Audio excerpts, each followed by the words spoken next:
ముందు కంగ్రాచులేషన్స్ అండి. Cinema much. అందరికీ కూడా ఒక్కరొక్కరు పేరున కూడా చెప్పలేం. అందరూ సినిమా బాగుంది. మీ డైరెక్టర్ గారితో కూడా చాలా మాట్లాడాం. సినిమా చాలా బాగుంది. అయితే ఫస్ట్ ఆఫ్ ఆల్ కథ చెప్పినప్పుడు ఏదైతే ఉందో మీరు ఇందాక నుంచి కాస్ట్ లేదు అని చెప్తూ వస్తున్నారు. షుగర్ కోటెడ్గా ఉందని చెప్తున్నారు. దానిలో 2 జాతి తక్కువ నా కూడా కానీ 3 సార్లు స్ట్రెస్ చేస్తూ మాట్లాడారు. అది కంపల్సరీ ఒక గోదావరి జిల్లాలో కాస్ట్ చాలా కీన్గా అబ్జర్వ్ చేస్తారు. ప్రత్యేకించి ఈ మధ్యకాలంలో అమలాపురంలో జరిగిన ఆ ఇష్యూస్ కూడా అది తీసుకున్నప్పుడు ఏమాత్రం తప్పినా బ్యాలెన్స్ తప్పినా కూడా సినిమా మీద విమర్శలు చాలా ఘోరంగా ఉండేవి. అదేమన్నా మీరు ఏమన్నా అబ్జర్వ్ చేస్తారా స్టోరీ వినేటప్పుడు?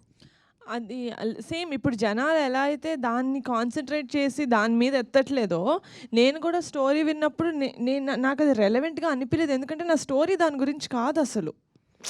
చిన్నపిల్లగా ఉన్నప్పుడు మేము స్క్రీన్ మీద మామూలుగా జనాలు మాట్లాడుకునే బూతులు పెడితే సెన్సార్ అవుతుందని పెట్టలేదు, కానీ అలాగే మాట్లాడుకుంటారు. 18 years అప్పుడు వాళ్ళకి ఈగో హర్ట్ అయితే వాళ్ళని ఎవడైనా వచ్చి కొడితే వాడు బూతులే తిడతాడు. That does not mean he wants to tell.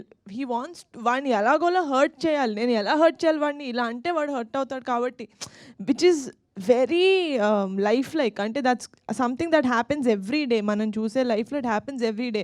So అలా నేను కథ వినిన తర్వాత నాకు అది రెలవెంట్గా అనిపించలేదు. ఎందుకంటే నా సినిమా అసలు దాని గురించి కాదు.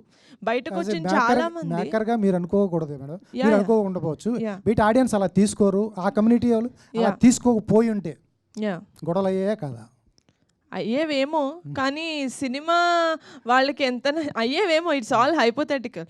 కానీ సినిమా చూసేటప్పుడు నేనైతే ఎలా విన్నాను as a creator, as a producer, నేను కథ ఎలా అయితే విని ఎలా అయితే కథ ఇలాగే తీసుకుంటారు సినిమా అన్న కాన్ఫిడెన్స్తో నేను ముందుకెళ్ళాను.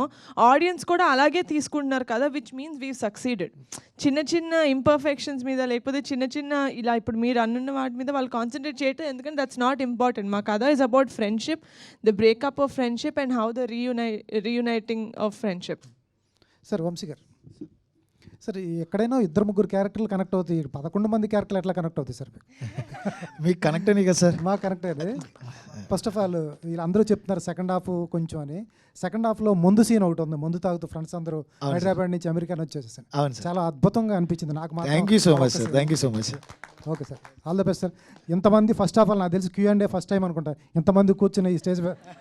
వంశీ గారు ఇంకో 12 ఏళ్ళు అంటే పుష్కరం కాలం తర్వాత కూడా ఈ సినిమా అందరికీ గుర్తుండిపోతుంది. అబ్బా thank you so much sir. Thank you so much. 12 నుంచి వచ్చి ఊర్లో వాళ్ళ జ్ఞాపకాలను ఎలా అయితే గుర్తు చేసుకుంటున్నారో, 12 ఏళ్ళ తర్వాత కూడా మీ సినిమా ఖచ్చితంగా మీ లైఫ్లో కావచ్చు, చూసిన ఆడియన్స్ లైఫ్లో ఖచ్చితంగా గుర్తుంటుంది.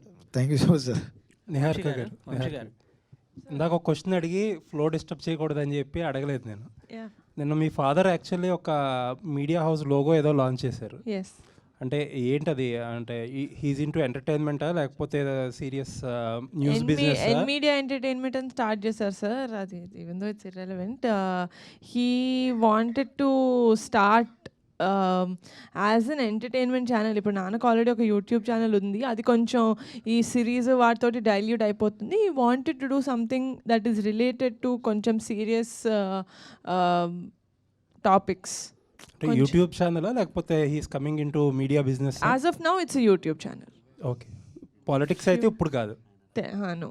Okay, thank you. వంశీ గారు,